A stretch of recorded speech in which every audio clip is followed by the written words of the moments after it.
Hello, this is Abby. Dear Abbey, this is gonna be a long one. Oh boy. Dear Abbey, how do you tell the difference between a new exciting crush and a rebound? Does it matter? Dear Abbey. Dear Abbey. Dear Abbey. Welcome to our little corner of the internet. This is the Dear Abbey podcast. I hope you stay and hang out with us. See you in a sec.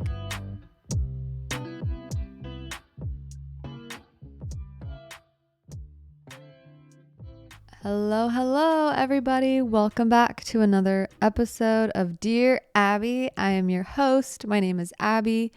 Welcome back to a cozy episode. I'm recording a little bit later than usual. It's late at night, but I kind of like the vibe of it. Sometimes I'm really grumpy late at night. Sometimes I'm locked in and I'm wide awake and I can't sleep. Like sometimes I can't focus on something until it's at least 9:30 and then I can finally focus. I don't know if that's just how things work when the light goes down, the sun goes down, people stop asking you for stuff at work. No one's trying to contact you as much. It's just like quiet so you can actually focus. But that's when I can lock in. And I feel locked in right now. I also feel really relaxed and I'm just happy to be here. I hope you guys are having a wonderful, beautiful day. Thank you for turning on my podcast and listening. I hope you enjoyed today's episode. We are talking about a couple of things. We are talking about your story, keeping things to yourself, but not in a holding back way, in a way that helps you feel more protected, which I know is not my usual thing because I like to be vulnerable, be open. But also I have hopefully talked about enough that you should wait until you feel at least a little bit ready, or at least you know you can trust somebody before you open up to them. Specifically, I wanted to talk about how sometimes relieving and how relieving and also how quietly confident you can become when you don't feel the need to share everything that you're doing, or you don't feel the need to share everything with other people to the point where you almost have nothing left for yourself. And that could look like a million different things, but specifically I'm talking about when you feel burnt out of doing things for other people or sharing things with other people. And it's funny that I talk about this because I have a podcast where I share a lot of things, but I also hold a lot of things back because I keep them close to my chest and I don't want to ever change that. And until maybe one day I feel like I want to share some things, I feel happier when I keep them to myself. It's like my own little private wins, my own little private life that I just get to have to myself. It's just an interesting concept now in a world where we share everything, and that's not inherently bad and not inherently going to exhaust you. So we'll get more into what I'm talking about later on. But first we'll go in the details, then we'll do a quick dub and L, then we'll get into the meat of today's episode, and then we'll do a Dear Abby, and then we'll end today's episode. So let's go in the details. If you're watching on YouTube, you might notice that I am wearing the most adorable, yummy pajama set from Cozy Earth. I feel incredibly cozy and warm and ready for just chats, curling up and grabbing my iPad after this and drawing. What am I wearing, you may ask? This is Cozy Earth's bamboo pajama set. It is the most perfect amount of heavy and light because you want something that tucks you in and makes you feel cozy, but also not something that you're going to get hot in. And I feel like this material is that. It's almost February, the month of love. And if you're looking to show a little bit more love to yourself or to somebody else, this is such a thoughtful, good gift. Again, I'm wearing the bamboo set. I got a medium size top and my bottoms I got a large because I like a little bit of oversized fit. Also, an amazing thing about Cozy Earth is they actually stand by their product. They have a 10-year warranty on their products. Risk-free. You can trust them. They also give you a 100-night sleep test so you can wear them, try them out. If you don't like them, you can return them. So they really do stand behind their product and the quality and the durability. These viral PJs are so good that they sold out during the holidays, but they're back, and they're back with an extra special deal. Only available January 25th through February 8th. Check out their bamboo and sun pajama set collections at CozyEarth.com. Use my code Dear Abbey BOGO, that's Dear Abbey BOGO, at checkout, and you can get a set for yourself and for someone you love, or just 2 sets for yourself. Celebrate everyday love with comfort that makes the little moments count. Okay, jumping into the details. I'm very excited to share my dubs and L's, my details. Okay. First, details. This is going to sound so dramatic, so don't make fun of me. But I think a lot of you can relate, okay? So I'm not the only person that's like this. And it sounds so annoying to say almost, but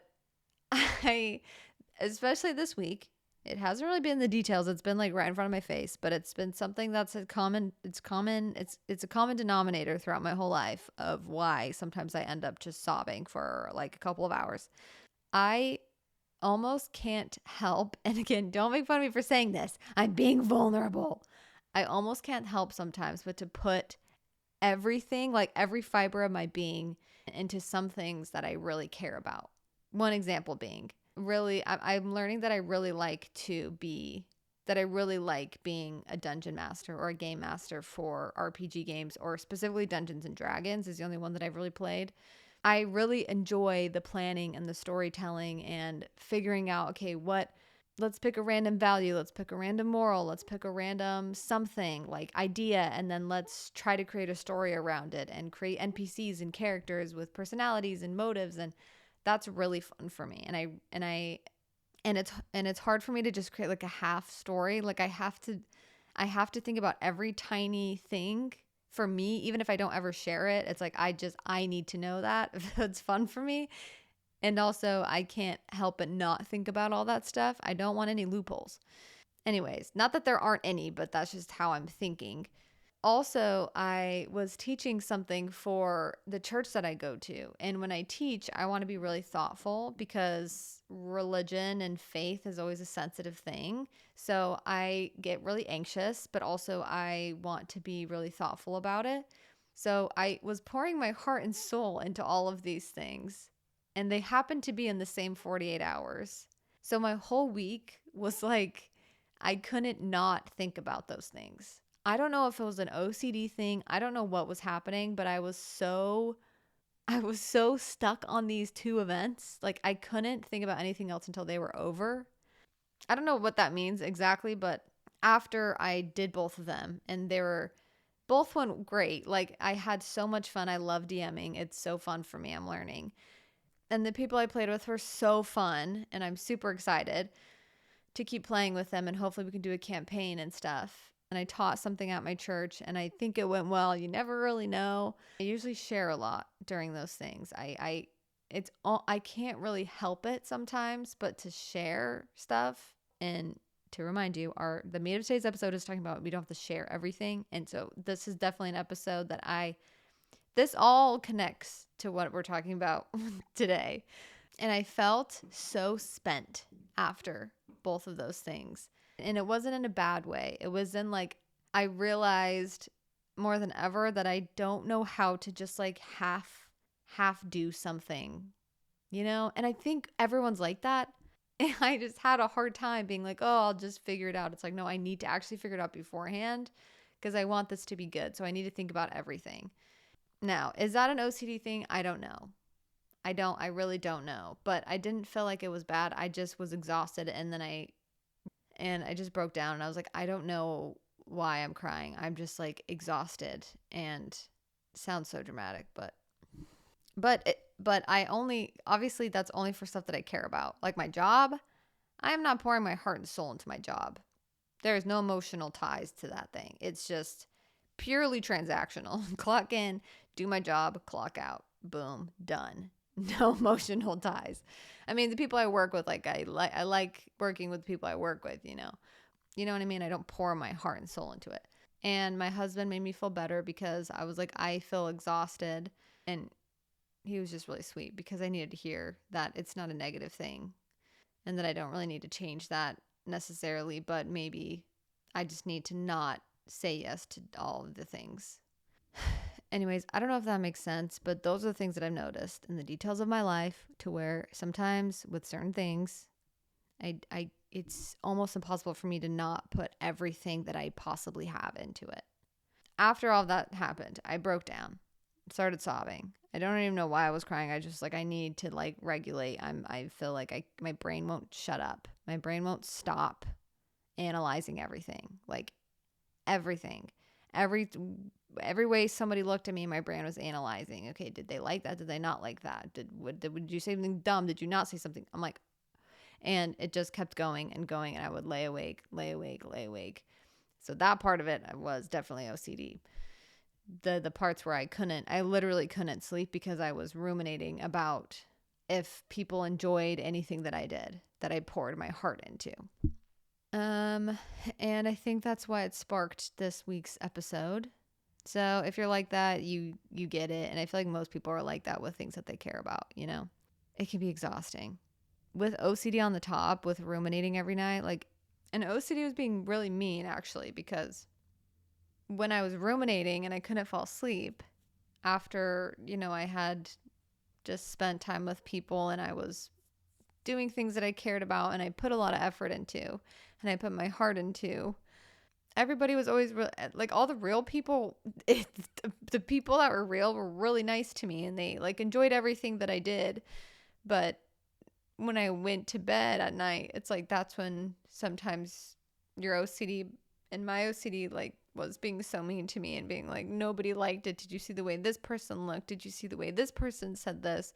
And it almost like tried to strip away any effort that I put into something, which is painful. You pour your heart out, and then even if people receive it or they don't receive it, it shouldn't matter. But sometimes OCD can like really just try to strip that away from you. Thank you for listening to me talking about that. Sorry if that was all over the place. Okay, really fast before we continue. My dub for this week, I really want to share. If you're watching on YouTube, you can see it on the bed.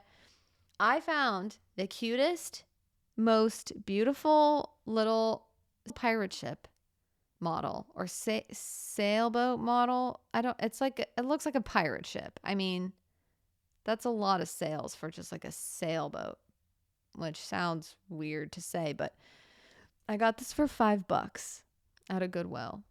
And I don't know why I'm obsessed with boats, but I think it's because I watched One Piece and a lot of pirate stuff. Like I love Pirates of the Caribbean. I love the idea of pirates. Historically speaking, pirates can be really scary, and now pirates are scary. But there are some pirates that just wanted freedom. An example, Luffy, the king who wants to be the king of the pirates in One Piece. Anyways, it's the cutest little freaking thing, and it makes the cutest shelf decoration. So if I start becoming a crazy sailboat lady and start collecting all of these, so be it. I've never been drawn to something more than this. Also, I don't know if the tag is real, but it says 1869. The Cutty Sark. I don't know if that's a bad name.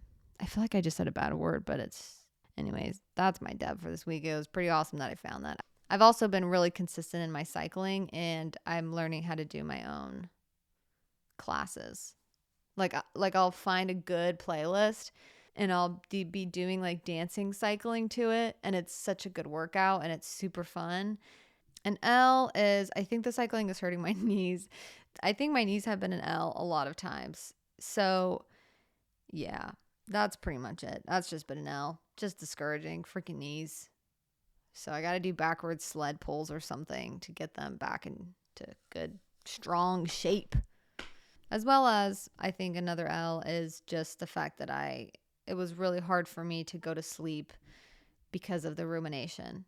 So getting back into the meat of today's episode, I wanted to talk about the concept of oversharing. This is something that's totally up for interpretation of your own, like, what does that mean, oversharing? Because I think everybody's different on what they're comfortable sharing with other people and what feels good, what doesn't feel good. It can feel bad to overshare. So I think my definition, what that feels like for me is I didn't really wait until I know that I'm safe to share something in order to share it. Like I share something too soon, almost to the wrong people, or I give too many details when even I haven't really processed it. So then when I share it out loud with somebody else, I feel really naked and vulnerable because I'm sharing all these details about something that I haven't even processed. So I feel like, unless they're quite literally a therapist, I'm like, it doesn't feel good to share that. To me, that's what oversharing feels like. And there's not really a solve for oversharing. I think I mostly just wanted to talk about it because I think it's common. I think we all have done it before and it doesn't feel very good. Another thing that's hurtful when we share something to validate is just when you are sharing something that's important to you and you feel like nobody's listening, or like that can feel like oversharing too. But that's not something that's really preventable, you know? You never know how somebody's going to respond. But I do share a lot on this podcast about opening up and like trusting people and letting them into your inner world a little bit. And I do believe that's a good thing to do every once in a while, but I don't think but when I say that, I mean with somebody who you really trust and who has shown you that they care about what you're saying. They care about your inner feelings and thoughts and your inner world. And so you won't feel like you're oversharing with somebody that really cares. When I was reflecting about my crazy weekend and week and like all the ruminating and some of the anxiety afterwards, like social anxiety kind of stuff, I realized I was super attached to how other people saw my sacrifice, if that makes sense.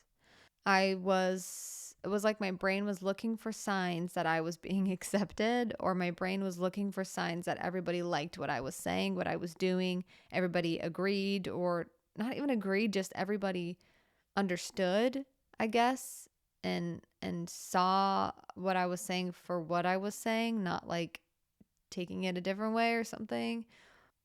And this happens to me just basically any time that I'm like really being honest and sharing my heart, like on a silver platter. Like, you want to stab it, stab it. I'm telling you exactly how I feel. These are my thoughts and feelings. And if you want to throw up on them and if you want to throw me away, then do it. So that's not all the time. I feel like that with my podcast as well, because it sometimes feels like I'm putting my heart on a silver platter for people to take jabs at. But you guys are all really sweet, and I never really get jabs taken at me, even though my brain will tell me that people want to take jabs at me. And maybe people do. I don't actually know that. But after reflecting, I do care a little bit too much about how my sacrifice is being received. Like, is it enough?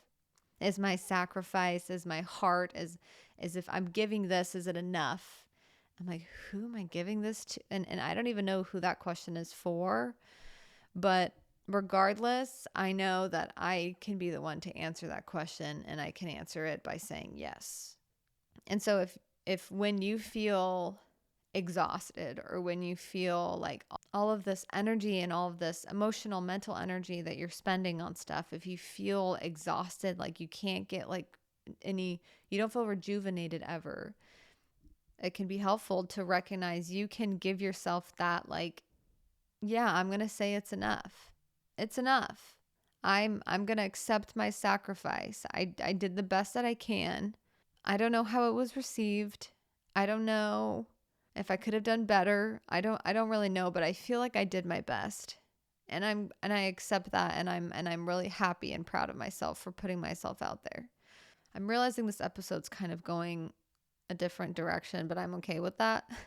Sometimes we can be searching for this external validation, or just other people to tell us that what we're doing is enough and that what we're doing is exactly what we're supposed to be doing. Some people might get that answer. Like, some people might feel like they get that answer through other people. I never really feel like that. So again, it can be helpful to recognize if that's happening, and maybe the reason you might feel exhausted, or the reason you might feel like you're running on a hamster wheel getting nowhere and you don't feel rejuvenated, is because maybe you need to give yourself that answer. You need to accept your own sacrifice for what it is. Sit there and remind yourself that your efforts, your sacrifice, your heart, it's all enough. You're doing enough. That your sacrifice is received.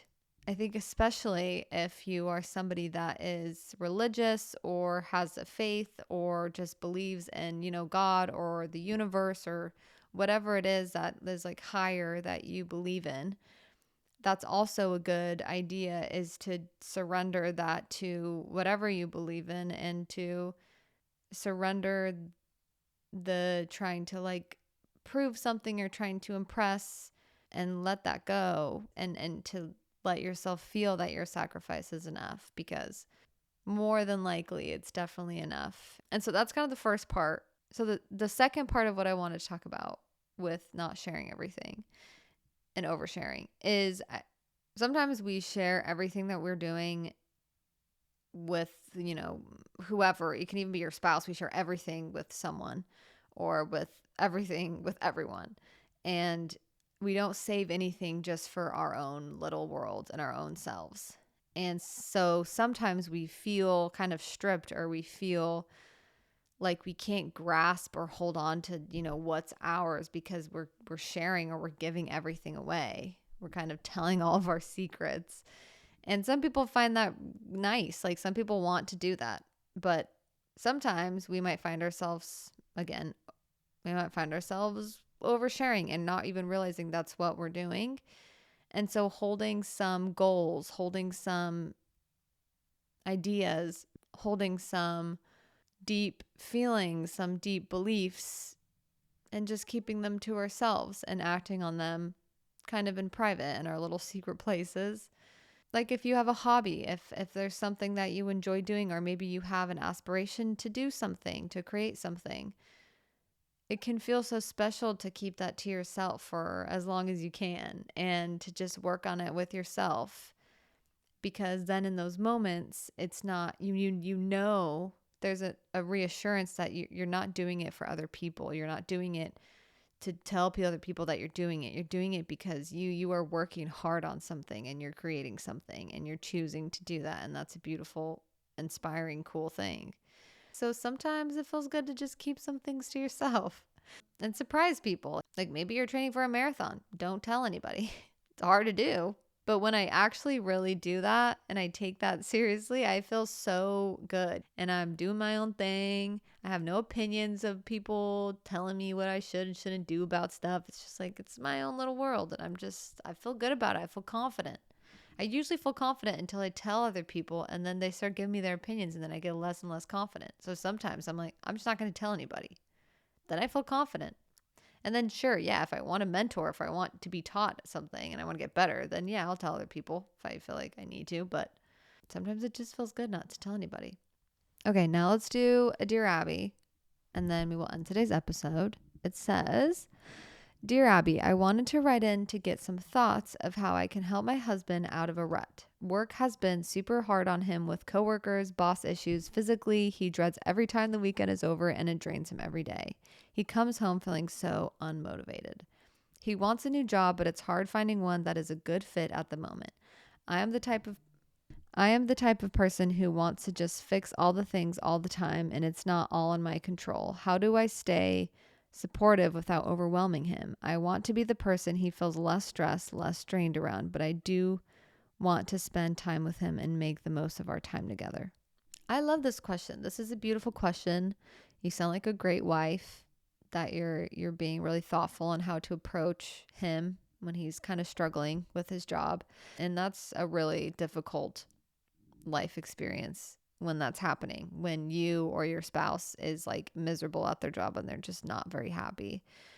Your specific question was, how do I stay supportive without overwhelming him? You're probably doing a better job than you think, A. And B, something that I've committed to doing to my husband is, and with my husband is, even if I feel sad, hurt that he's not excited to see me, if he's had a long day, and he's normally really happy to see me. But when he's tired, or when he's had a long day, or something happened, or not even something happened, just like he's tired and he's not like giddy, I can sometimes get my feelings hurt by that. Internally, that's my experience, and immediately happens.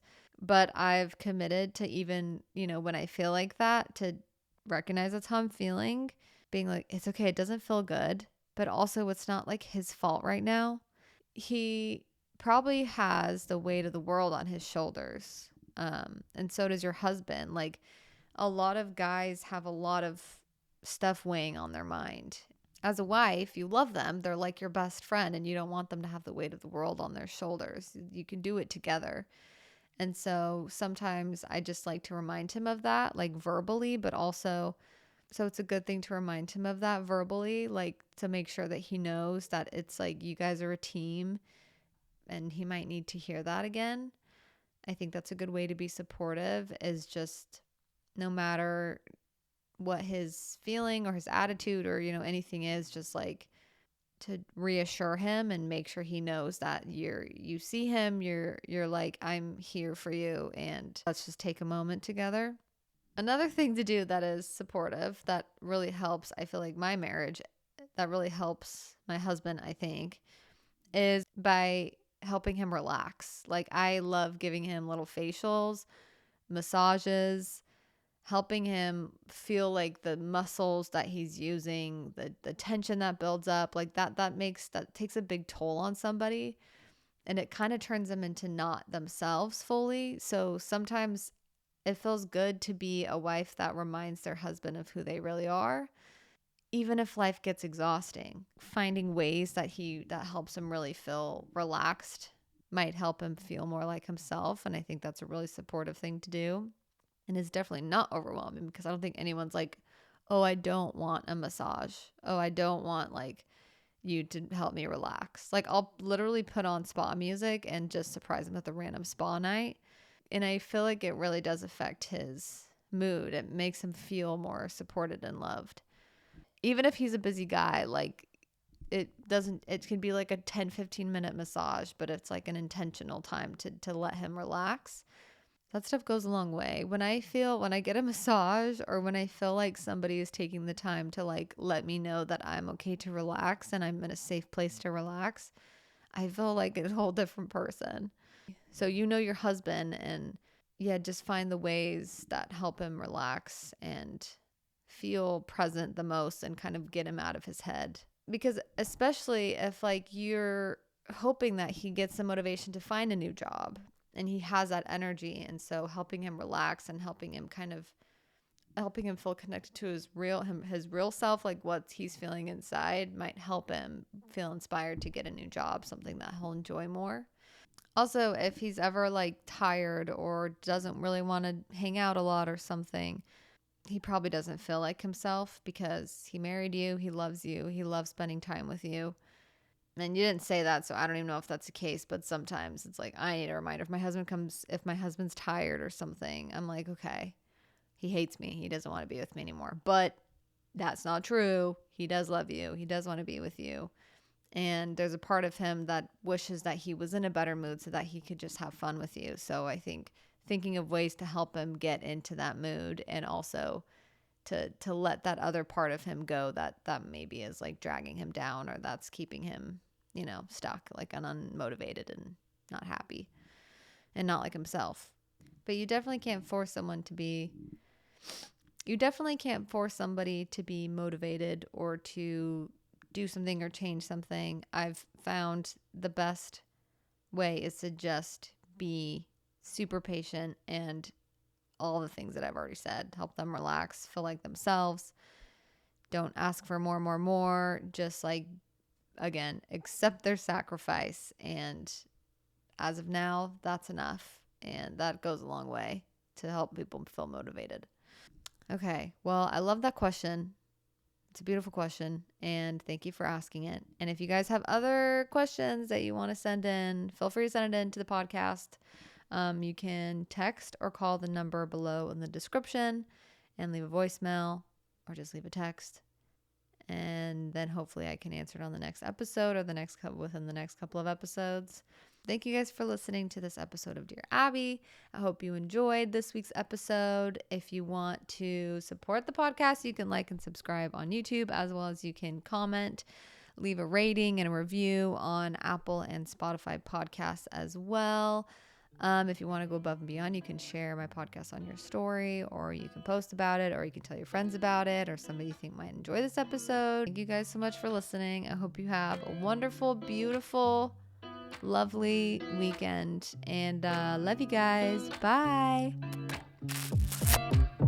우회전 taking a ride to Todayyy 눈치 보면서 들어가 할 때 찾아 나머진 바빠 걔 설레임 바꾸는 사람들